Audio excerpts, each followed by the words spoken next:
Hello everyone, I'm Khyati and welcome back to Monday Shots, the podcast that serves you quick and insightful doses of shipping industry expertise. Today we have a power-packed episode lined up for you where we're thrilled to bring you a dynamic panel discussion and have the privilege of hosting three remarkable guests who will be sharing their views and their experience on the shipping industry's operations and post-fixture segment. So let me welcome Captain Nishant here, Head of Operations, who brings a wealth of knowledge to our discussion today. Hello, welcome, Khyati. sir. Next up we have Mr. Ravindra, Head of Post Fixtures, whose insights promise to shed light on the crucial segment of post fixtures. Welcome, sir. Hello, Khyati. Completing our panel is Mr. Ankit Goyal, Deputy Head of Operations, whose expertise would add a valuable perspective to our conversation. Welcome to Monday Shots. Hello, Khyati. Thanks for having me here. Hello and a warm welcome to all three of you. I'm truly excited to have you on board with me today. Thanks, Khyati. Thanks, Khyati. We're excited to be here. That's great. Okay, so let's set sail and explore the fascinating world of shipping operations and post-fixture segment together. So here I shoot my first question.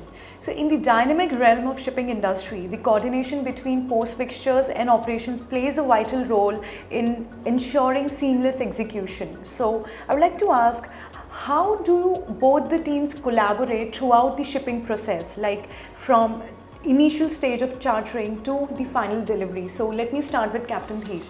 To start, let me explain what a charter is. A charter is basically a contract to carry cargoes from port A to port B. The chartering team is the team that actually fixes that contract. Once that contract is in place, the ball is passed to the operations and the post-fix operations team. The ambit of the operations team is executing that contract. Whether it is something as mundane as giving a notice when a vessel will arrive, or interacting with the master, getting store plans, to controlling the costs associated to dispute resolutions, all of these things fall within the ambit of the operations team. Once a vessel sets sail from a port, then there is something called demurrage, dispatch, lay time calculations, which falls squarely in the ambit of post-fixture operations teams, plus other controls. They are the parties that do the final DA payments, the port disbursements to the agents, payment to other vendors. They do all this cost control part. I'll let Mr. Ravindra elaborate on the functions of the post-fix team. But in this whole chain, the communication between the chartering team, the operations team, the post-fix team is very, very essential to ensure optimization of cost and maximization of the profits from a fixture. Yes, so please. Yes, Khyati. Like Captain Dheer already mentioned, after completion of discharging operation, respective PIC from post-fix team prepares the lay time calculation and send it to charters along with final freight invoice for the confirmation and follow up for the settlement of file. In case of any dispute, the PIC coordinates with the operations teams in order to settle the file. Simultaneously, settlement of various vendor invoices is done.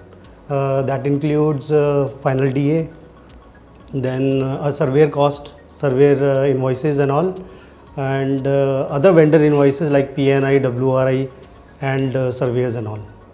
So would you like to add some other point to it? Definitely, Khyati. As Captain Dheer and Ravindra ji has already said, the coordination is very much important between operations and post-fixtures team.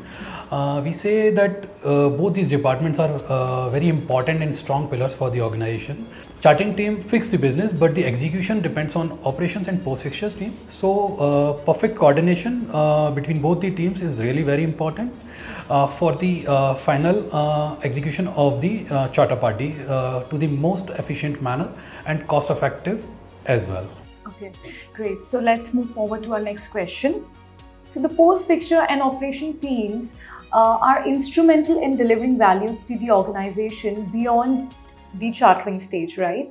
So could you please elaborate on the multifaceted contributions of these teams that go beyond the initial fixing of the vessel? Like how do they address challenges such as demurrage and dispatch, voyage execution, bunkering, and like many other challenges while aligning with the charterer's requirement? I would like Mr. Ankit to answer it first. Thanks, Khyati, for the question. Like we have said earlier, that once the charter is concluded by the chartering team, it comes to the operations where a particular operator is assigned for handling a particular file. So basically, first job is to go through the agreement that we call the charter party. operator goes to the important clauses of the charter party, so that he or she can be well versed with the actual agreement done by the chartering team with the counterparts. So here comes the importance of the collaboration between operations and post-fix department, because post-fix department has to come in close coordination with the operations team along with the chartering team, so that they can have a better understanding of clauses, what we have agreed, like what damage rates we have agreed. Is there any clause difference with like shifting, or how many bursts are allowed, how many shiftings are allowed, which cost is on whose account, draft surveys are to be done on whose account. So these things have to be discussed in coordination between operations and chartering and post fix, so that every team is having a better idea of the clauses agreed, so that once the operation is done and when the lead time is prepared, then it should be error free. Operations team keep on discussing with the post fix team, like what is happening in loading port, is there any specific issue created during loading, like any breakdown, any delays due to vessel side or shore side. This has to be discussed with the post fixtures team, so that they can have a better idea while preparing the lay time calculation.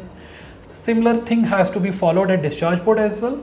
If the better coordination is there, then the final freight invoice and higher statements can be prepared error free, and a perfect error free invoice can be presented to the counterpart without any dilemma. Presenting company's brand value is going to the counterpart. Okay, great. So, Mr. Ravindra, would you like to add a few touch points here? Yes, Khyati, coordination between teams plays an important role here. Like while vessels loading or discharging, in case of any possible dispute, Ops PIC and chartering and post-fix PIC discuss together that if any additional remarks to be incorporated in SOF, which can help them to settle the file in later stage. Also, during payment of PDS and FDS, Ops PIC coordinate with our DA team and discuss and verify the DA with previously paid DAs to avoid any additional and unreasonable costs. Okay, so my next question is for Captain Dheer. With the rapid advancements in technology, the shipping industry has witnessed an influx of modern tools and digital solutions that are aimed at streamlining post-fix and operations processes. So can you please tell me like a few of the softwares or applications that you are using in your organization that makes your work really effortless and very, smooth in terms of workings? Okay, Khyati, in today's times, no organization can afford to make decisions without proper data analytics. And to this extent, Bainbridge has developed an in-house, they've partnered with another company to develop a customized in-house AI-backed ERP solution. Most of our data is present on this ERP, which helps us take informed decisions, optimize costs, add value. In addition to this, we're using innovative data storage platforms, innovative messaging and chat platforms for instant communications, as well as employing third-party vendors to provide services like weather optimization to the vessels, route optimization, monitoring of performance, and all of these modern digital tools are used to ensure the most optimized voyage is carried out. Yeah. That is very critical to us, because that then ensures our costs are minimized and maximum value is delivered, maximizing profits overall. Yeah, so anything you would like to add? Yes, definitely. Captain Dheer has said very correctly, because earlier our organization was using day-to-day operations basis mails and Excels and all. So that was very cumbersome process. Everything has to be gone through mail and then it has to be approved. Then mailing database was increasing. So company has introduced automated software, ERP software, which is handled by all the departments.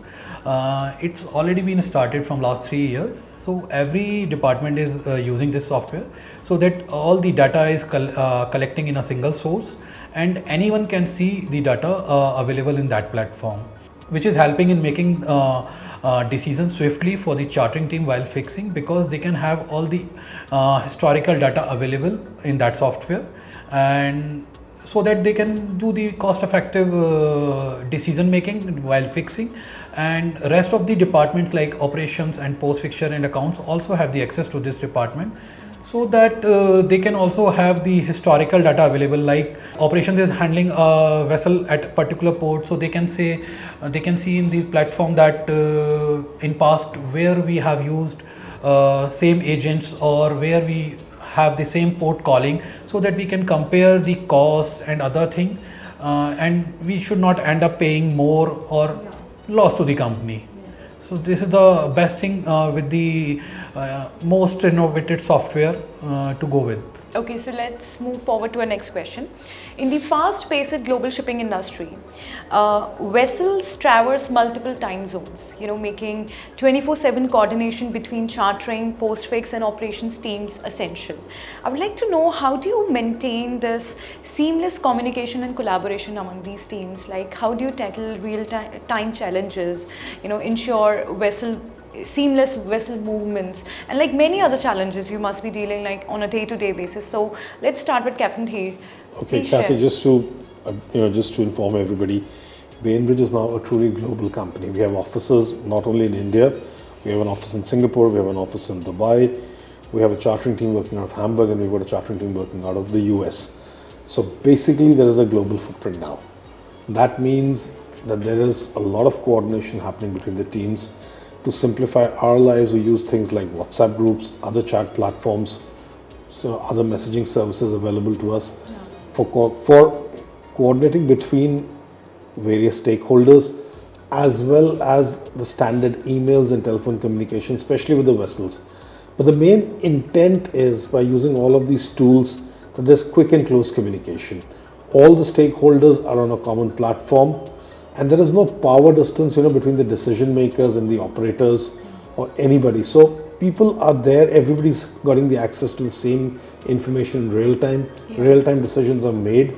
Of course, this does present challenges to the operations team, because sometimes the operators are working at various after office hours and all. Right. But then those are all managed in one way or the other.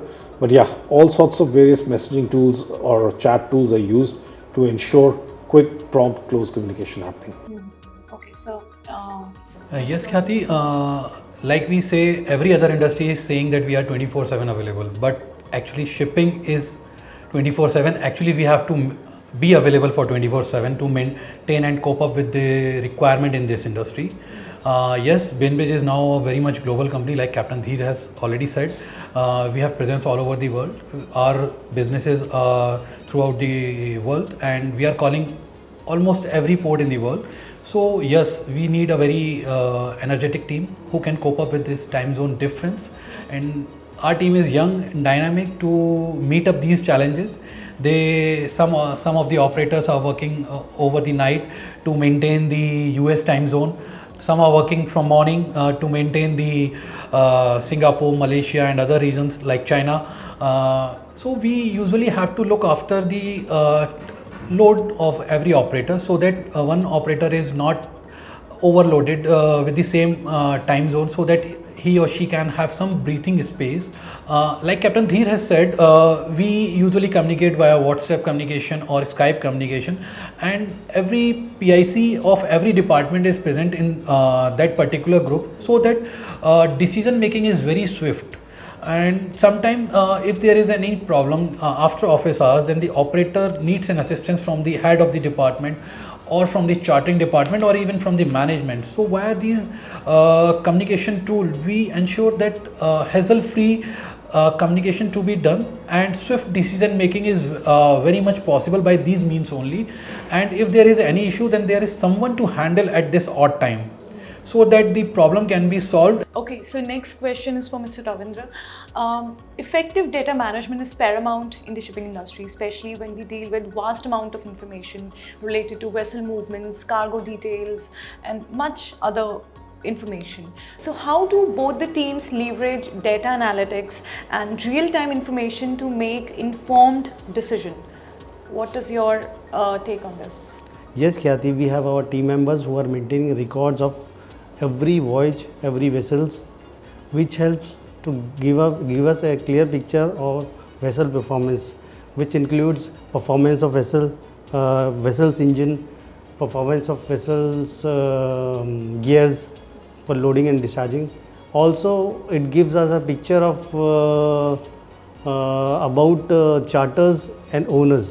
Sometimes our the chartering department also needs to know that whether we have fixed any vessel of a particular owner, which helps them during negotiation. Also, these data help us to choose a right broker to fix a particular owner or charter. Yes. So, I would like to add some point to this. Okay, Khyati, one thing that stands out with Bainbridge is the amount of data that has been collected in 6 years of its existence.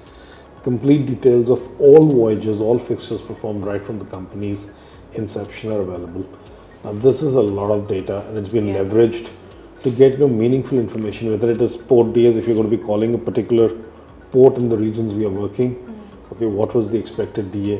What is the expected distances between various ports on various routes? Simple things like working on the Indian East Coast or in Bangladesh in monsoon season, the risks that presents out over there, opportunities. All of these things have been very, very minutely analyzed and stored. So at the click of a mouse, I can really go in and see, okay, if I need to go from port A to port B, what would be the distance? What is the expected DAs? What are the change in tariffs for ports? What are the higher rates prevailing? How they've gone up and down? What are the bunker rates prevailing up and down? And all of this information, this data shared in real time across platforms is available so that all teams can really make informed decisions. Whether it's chartering team doing a fixture or the operations team executing the fixture or the post-fix team then monitoring the costs associated. Every team can really use this information available to make an informed decision. Great. So, any touch points for you? Yes, Khyati. Like Captain Dheer and Ravindra has already said, I would like to add that yes, data management and most importantly historical data is very much important for any organization. Similarly for us as well. Another thing we can with the historical data we can compare the PDAs from last ports, last calls. We can compare similar size of vessels done. Like for Supramax we can say how much DA we paid last to in that port, so that we cannot end up paying more this time, and charting team also takes a similar amount in their profit and loss sheet. Okay, so as we approach the conclusion of our panel discussion, I have one last final question for all three of you. So, could you please elaborate on how your company places emphasis on talent development to achieve sustainable growth and enhanced efficiency for the teams as well as for the organization as a whole? So, Captain Dheer, please you start first. Okay, Khyati, among this panel, I'm the newest joiner in Bainbridge, and one thing that has really struck me is for a 6-year-old company, the number of employees who've completed 5 years and have been recognized and rewarded for 5 years of service is amazing. So there's a very strong emphasis of the organization in talent development and retaining that talent. There's a continual stress on everybody to enhance their skill. Whether it is me or whether it is one of the operators or anybody else, everybody is really encouraged to go and enhance their skills, learn new things and keep growing. And even to this effect, the company has a clear policy in place where they encourage employees to themselves look out for programs that can help them enhance skills. There's a lot of stress on training, whether formal or informal, within teams, across teams, and this really goes a long way in ensuring that the people's talent is nurtured, as well as company has taken a very innovative approach in terms of, especially for teams like operations where people are working 24/7. They're given the flexibility of timings. You can manage your timings, come to the office. They're given the option of work from home if required. So these things have really gone a long way to ensure talent is nurtured, groomed and retained within the organization. Plus the company has a very, very clear-cut talent development strategy where most of the new talent joins the post-fix team, where they learn the concepts of lay time, demurrage, dispatch, understanding those GenCon clauses, and then also understanding things like how to manage port DAs and things like that. Then they move to the operations team where they learn the actual execution of a voyage as operators, and then they're moved into the chartering team where they've had already a very good understanding of the operational aspects of clauses and CPs and everything. So that really helps them when they're fixing a vessel to ensure that the company's interest is always paramount. Okay, so my next question is for Mr. Ankit.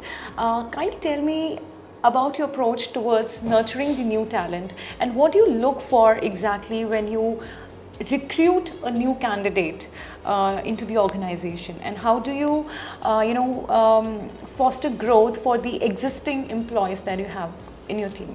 Please. Thanks, Khyati. Like Captain Dheer has already said that Bainbridge works on a principle of nurturing in-house talent. We usually do the talent hunt for our post-fixtures team, so that we take a raw person whom we can mold as per our requirement. We can train the new employee as per our requirements, and once the person is ready as per his capabilities and the requirement in the organization, different departments, we do keep internal transfers, internal promotions, like a person from post fixtures can be transferred or promoted to the operations, or a person from operations can be transferred to chartering depending on his or her capabilities. So this way companies also benefited to have the existing employees whom company can trust, and these old employees can be trusted, and they can serve longer in different departments, and we don't have to spend much time on training of the existing employees in the different department. Like if a person is coming from post fixtures to operations, so we just have to give the person a glimpse of the operational procedure, because he or she is well versed with the company's formalities, so we don't have to spend, or we have to exercise much efforts on that person, because the person is already from the organization's different department. Yes, you are very much right, that basics are already clear from one department, so that he can pass on to the different department.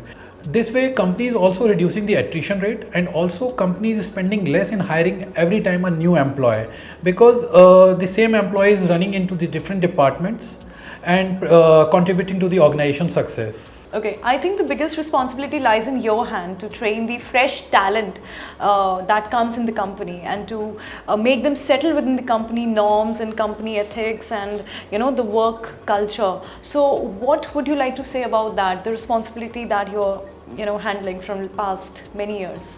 Yes, Khyati, they have already mentioned that our company encourage and give chance to newcomers, freshers, give them training within post-fix department, and further to operations and chartering.